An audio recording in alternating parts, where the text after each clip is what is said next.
Emerson Theater Collaborative raises nearly $4,000 for survivors at Verde Valley Sanctuary with Silence is Not Golden. Production Cottonwood. Emerson Theater Collaborative, etc. President Camilla Ross recently presented a check to Verde Valley Sanctuary, VVS, for $3,946 as a donation of the proceeds from her most recent production. Silence is Not Golden, written by Anita Yellin Simons, Silence is Not Golden, was presented to the public during a 3-day stretch in September at Verde Valley School's Brady Hall. It was written and produced to raise awareness of domestic and sexual violence. Ross said that EDC's mission has always been to use theater as a catalyst for conversation, connection and social change. With Silence is Not Golden, the group turned their focus to an issue that affects far too many lives in silence: domestic violence.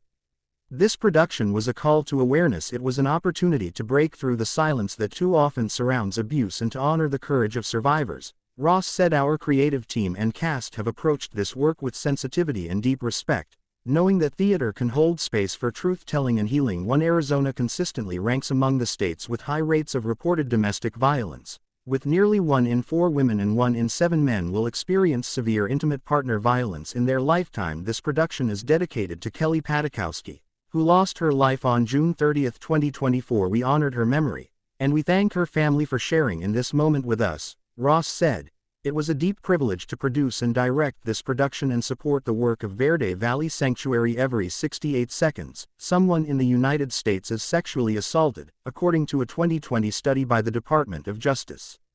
Furthermore, only 19% of sexual assaults are committed by a stranger, with 72% by a current or former spouse, partner or acquaintance, and 75% of sexual assaults are not reported.